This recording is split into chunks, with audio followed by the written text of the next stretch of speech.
All right, so we're going to get into Leonard Pitts. So we're moving into argument a little bit today, okay? Kind of going to give your brains a little bit of a break. And I love this assignment. So I know, are y'all familiar with Leonard Pitts? I think last year y'all read a piece of Leonard Pitts. So Leonard Pitts is a columnist for the Miami Herald. And if we think about it, he's highly syndicated across the U.S. So he writes a column for Miami Herald, and then he sells it to other newspapers, and then they can use his column in their papers. So let's talk about his audience, his initial audience that he is writing for in Miami. What do you think about his audience in Miami? As opposed to somebody that is from like an audience in Ohio. What do you believe the audience in Miami to be? Wealthy.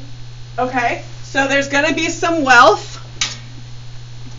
So I'm going to kind of just jot it down here. So the audience that you have for Miami, so you're going to have some wealthy people for sure. What else? Is it more liberal down there? I was going to say, like, less conservative. Yeah, I would say a little bit more liberal, for sure.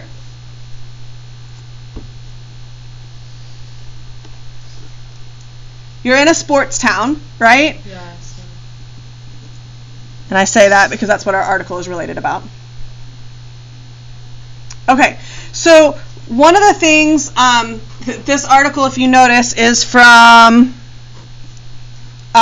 September of last year. And I didn't change articles because I love this article, especially about what it says at the very end, so I didn't change articles. But remember, when we go in and we start reading an argument, we need to read, or especially like a column, like an op-ed piece like this is, you need to read titles and start to kind of make some assumptions. Okay, so sometimes spanking is not abuse. All right, so from this, what do you think the issue is? Discipline, okay. Discipline, kind of versus child abuse, right? And what do you believe his position to be from the title? Sometimes discipline is needed. Okay, so discipline is needed. And if you notice, this sometimes, that would be what we call a qualifier in an argument. What does it mean to qualify your argument?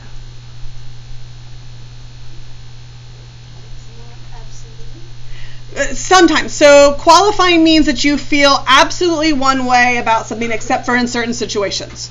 So qualifier would be, let's say, for the death penalty. Like, you are absolutely against the death penalty except for in cases of rape, right? So that would be a qualifier. So you feel one way except for in a certain case. So when you write arguments, I generally tell you not to qualify, because many times when you try to qualify, you talk yourself right out of your argument, okay? So somebody told me once that it's like when you're sitting on a fence, you know, like if you're sitting on a fence and you're kind of like sitting in between, you have to have your legs on one side, right? So, but you can lean the other way, right? So that's kind of what qualifying is that you're all the way on one side, but you can kind of be a little bit on the other side, right? And we'll talk more about qualifying when we start reading or writing some more essays. Okay, ready to get into this? I love this. So what we're doing is we're getting in and we're going to analyze his argument. We're going to analyze his language, because at the end of this, and I'll give you your assignment tomorrow, what you're working on Tuesday, Wednesday, Thursday is you are writing your own Leonard Pitts mimic, meaning you are creating your own topic and you are literally taking it line by line, taking out my mother and putting in your own person, right?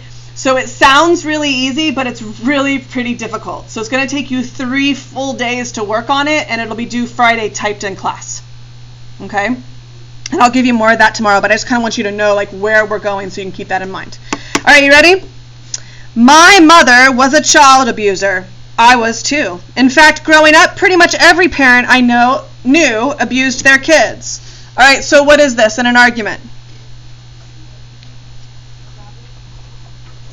An attention grabber? Yes. But why? Why is it so shocking? Because I was too. Yeah. So notice that, right, he's identifying himself. Now, one of the things that Leonard Pitts is known for, and this is my own theory, I think he's known for he doesn't really care what other people think. So he's this constant push and pull. So he will shock you to the point to where you're like, I don't want to read it anymore. And then the next paragraph, he'll pull you back in because you'll be like, okay, so maybe he is kind of right. And then he'll shock you again and push you away, and you're like, okay, I'm done reading them. And then you'll read the next paragraph, you'll be like, okay, so maybe he's right. So he has this constant push and pull with his audience. So notice that as we go through.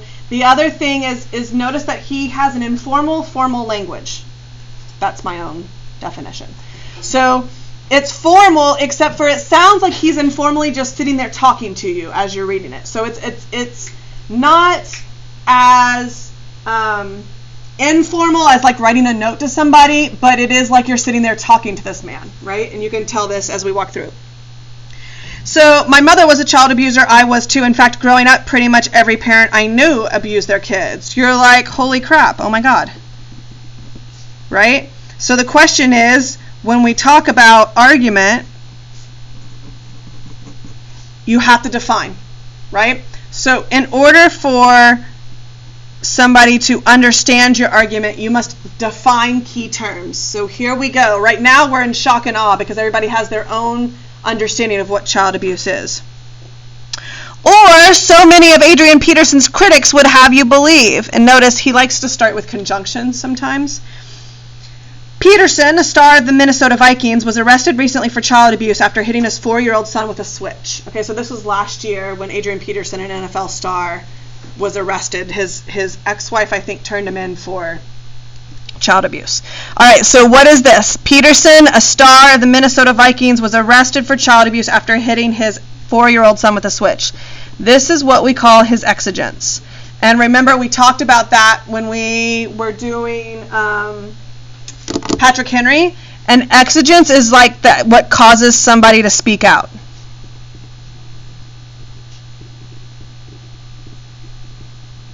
So this is kind of the fire that lit him, right? And then also notice, oh my gosh, that's in a positive phrase. Hello.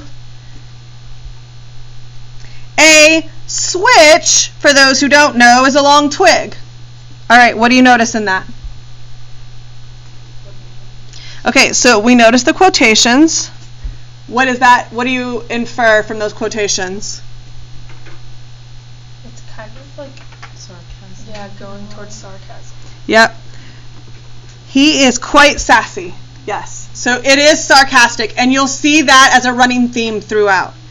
And then also, this is, what is he defining here? Yeah. So it's a key term again, right? For those who don't know, and who would not know what a switch is?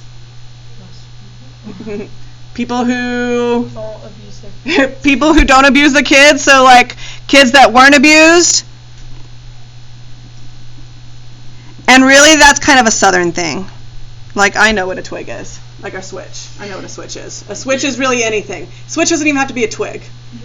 A switch is anything that your mom or dad can beat you with at a distance. Right? That's a switch.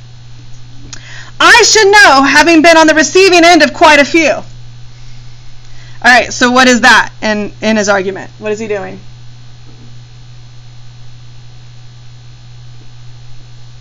What does he now define himself as? A victim. A victim. Yeah, a quote-unquote victim. Right?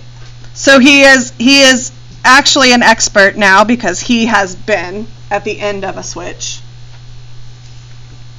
And it's kind of funny. I mean, it's not funny. I mean, we don't want anybody to be abused, but it's kind of funny the way he says it, right? When no switch was available, Mom was also known to employ a section of the orange plastic track from my Hot Wheels. Holy crap. Yeah, it's plastic, and it's hard, and I can reach you with it, and if I snap it hard enough on your behind, go try it. I dare you, go try it. It hurts. All right? So you're like, holy cow, right? So that's like shock and awe again. So notice still at this point we don't really clearly have a definition of abuse, of child abuse.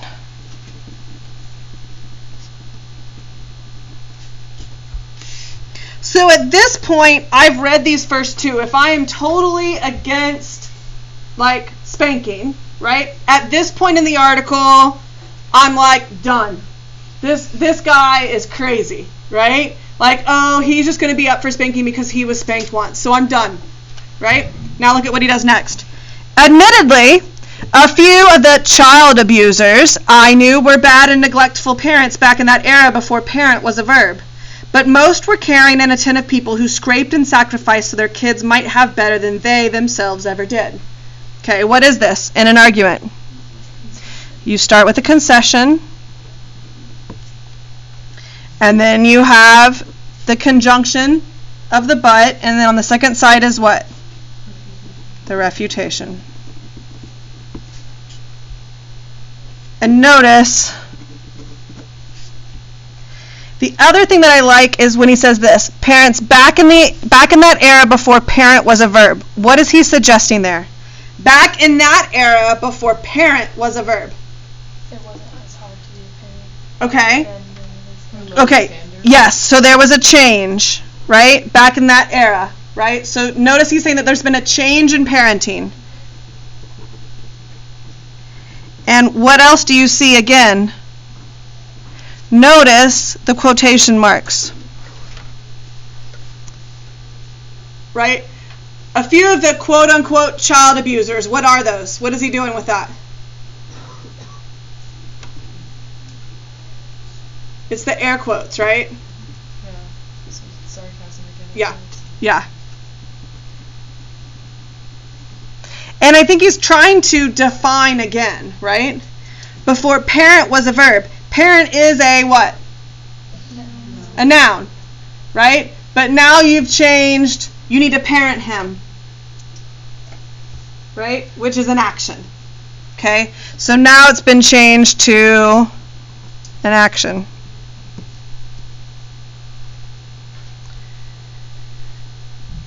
My own mother, you may take my word for this, was the best mother in the history of mothering.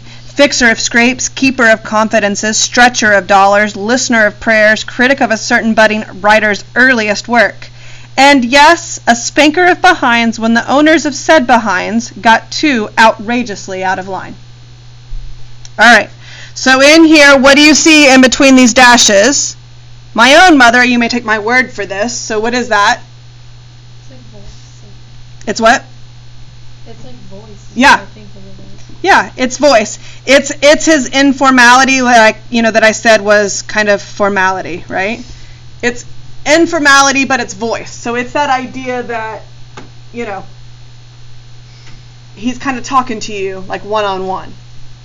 What does it also create for him?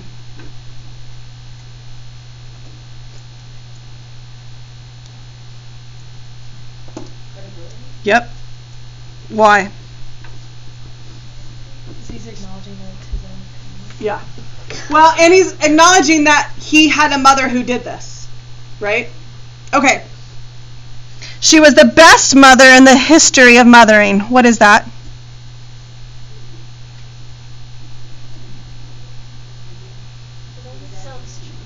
It's an exaggeration, which is what?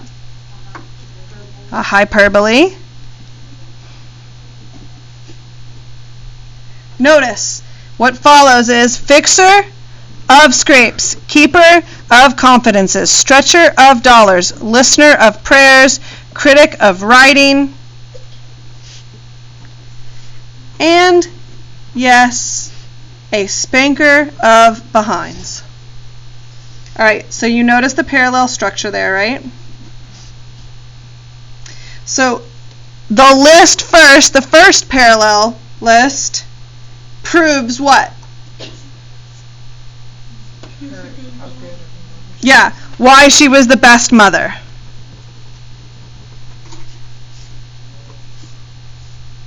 And notice, he does this quite a bit. He starts with a conjunction, so you noticed above it was or, now here and, which again is informal but formal for him, right? And yes, a spanker of behinds. So what else made her the best mother in the history of mothering? Yes.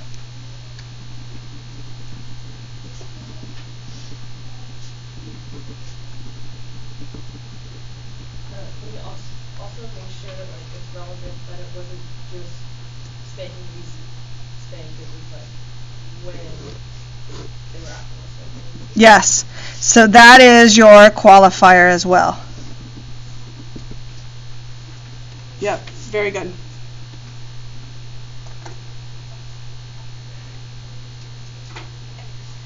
I don't write this in any defense of Peterson, by the way. I have no idea the severity of the punishment he gave his child. Okay, so notice that push-pull. So what is that in an argument? I don't write any of this in defense of Peterson.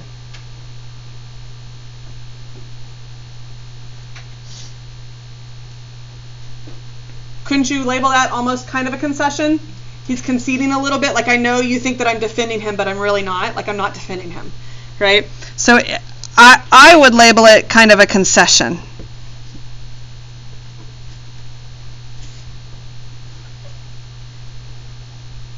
And notice he says, I have no idea of the severity. So notice he's kind of also qualifying like what his definition of is, right? No. And look, I love this. See how he says like yes and no, like he's kind of like, I mean, it's so informal but formal, right? No. It's like you're having this argument with him. No, I'm just here to express the sense of dislocation, of sheer unadulterated ha that comes with hearing that the best mother in the history of mothering was a child abuser. So a couple of things. I love this idea of the sense of dislocation. When you think about dislocation, what do you think about? Being hurt. Yeah, being hurt. You talk about bones, right? This like force. So I love the way he says this sense of dislocation, right? It's like this hit that hit him, right? That was hard. And this is when, so now this is society's view.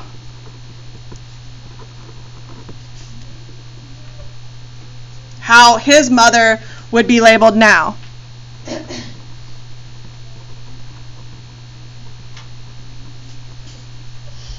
But Peterson's critics have been very clear. Spanking isn't parenting, it's child abuse. Goes a headline on CNN's website. What is that? Spanking isn't parenting, it's child abuse. It could be a definition. What else, Soraya? Yeah. I would say it'd be a definition or it could be a generalization. Right? Because they're basically saying all spanking isn't parenting. Now let's look at the source. CNN. What do you know about the source? Reliable. It is liberal. What do they specialize in? News. Are they experts on parenting? No. Okay. So, though it appears to be valid, what do they know about parenting? Nothing.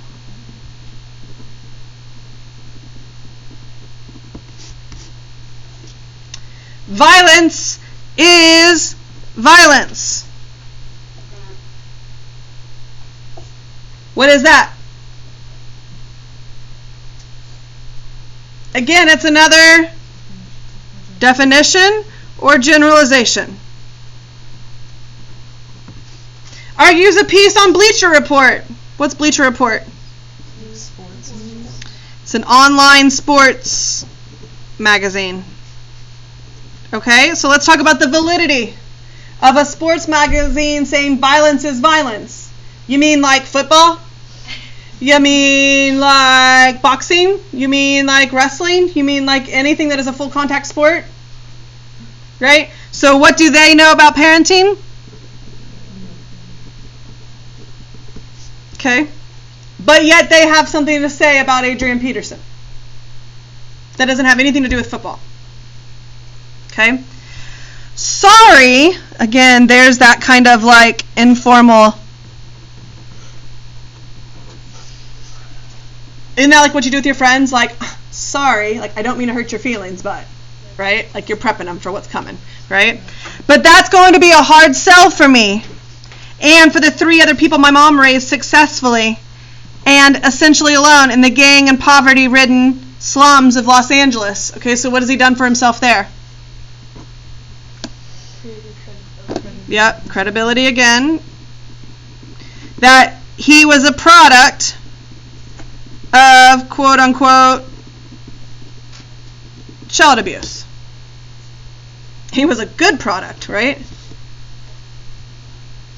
But then the idealized model of modern mothering. Oh, what is that?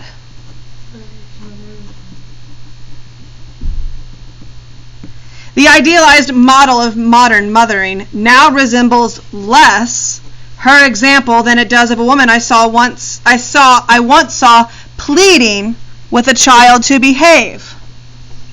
The child in question, a boy of about 4. Why is that important?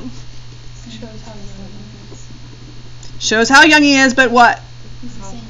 He's the same age, right? Same age as Peterson's son. Was frolicking barefoot through the ice cream cooler in the supermarket. What does frolicking imply? Not recklessness. Frolicking. Fun. Playful. But yes, it is reckless. You're right. Yes. Through the ice cream cooler. What? Like I actually think there's a Modern Family episode of that. What's the little girl's name? Lily. Where Lily gets stuck in the milk. Yeah. Yeah, Lily and Cameron are at the grocery store. Yes. Never raising her voice, his mom reasoned with him. He giggled. So here's what mom did. And here is the results. Yeah. She cajoled him. He ignored her. She threatened him with a quote-unquote timeout. He didn't even look her way. So notice all those things are absolutely not child abuse. He was still tiptoeing. That goes back to frolicking, right? Now you talk about word choice, right? You talk about the purposeful word choice and choosing the word frolic, and in your mind you automatically see this little kid like you could see this kid in the ice cream cooler like skipping and laughing and touching, right? Like that word frolic like creates that image. So you want to talk about the power of language, right? That is it right there. He was still tiptoeing through the Ben and Jerry's, and she was still begging him not to as I left the store. So there were no results, right, in the non-action. This was maybe 25 years ago. So notice this was like before the change. And I find myself wondering, if she couldn't stop a 4-year-old from strolling through the ice cream cooler, what in the world did she do when that same child was 13 and ditching school, 14 and using drugs, 15 and getting horizontal with some little girl in his class? I love that line. It's so funny. Okay, so what is that? Generalization. It is a generalization, but it's a prediction, right? So what is it meant to do to the parents now? Scare Yeah. So I say that's kind of a scare tactic. Right? Because almost everybody can identify with that mom. Except for me. I don't do that. Right? So now he's saying if this is what parenting is, if this is what it means that you need to parent, look at what the results could be.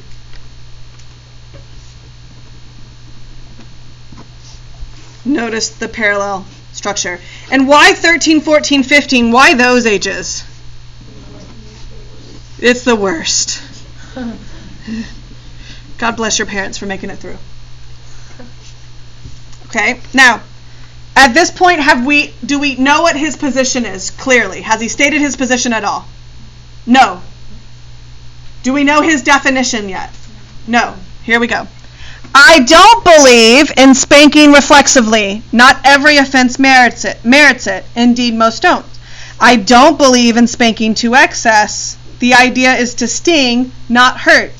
I don't believe in spanking in anger. Anger leads to loss of control. And no, notice his answer, I don't believe all spanking is abuse. Okay, so what do you finally have here? His stance. Yeah, his definition, right? So what are these? Spanking reflexively, spanking in excess, and spanking in anger. Those all lead to what?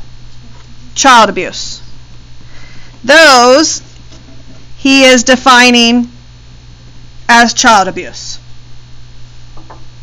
What is the second half of it?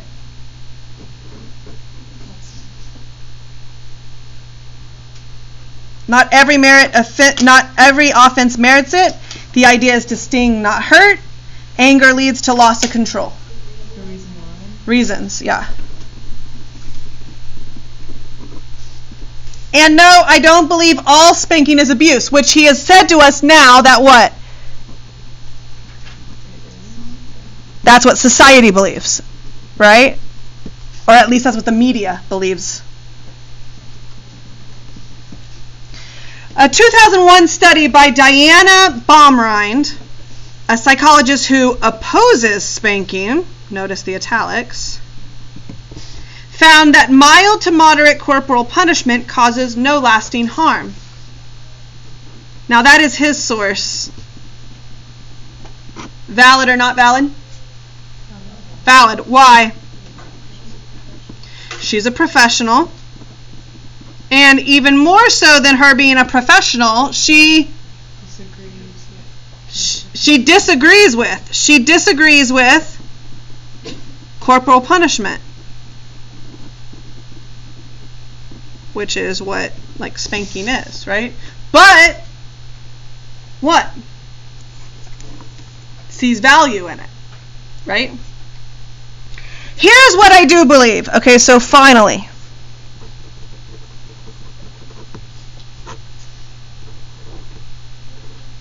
So notice, did you see the push and pull the whole time? Push, pull, push, pull, push, pull. Not until the very end do we finally get to know what his opinion is. Here's what I do believe. A parent must be loving, accessible, involved, but also an authority figure, one who sets limits and imposes real and painful consequences for kids who flout them. So now he has defined what a true parent is. What does it mean to flout? You don't care. You know they can't do anything, right? It's like that kid that goes, I know I have a 69.1, but I know you can't give me a 69, so I know you're going to round me to a 70. That's flouting. And then you have me that goes, watch me. Watch me. I can and I will. Right? That's flouting. Like, I know you can't do anything about it, so no. Right? Otherwise, you risk sending into the world something we already have in excess. Children poisoned by self-esteem. walking in serene self-entitlement, convinced the sun shines for them alone.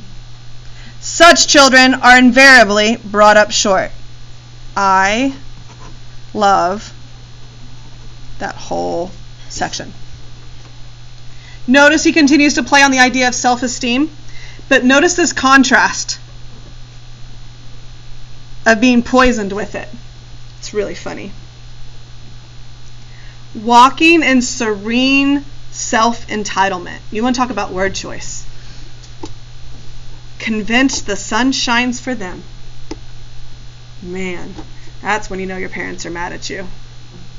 When they say, the sun does not only shine for you. Y'all have never heard that from your parents? Yeah, I have. Yeah, The world doesn't revolve around you. That's the same saying, right? Crap! Look at the last one put up. The universe is a rough teacher and its lessons sting worse than any spanking you could get. The worst thing you can do is send your offspring into that classroom unprepared, speaking of child abuse. So now that is his definition of child abuse. Which is what? Not raising your kids to understand discipline. All right, I'll talk to you tomorrow about your assignment.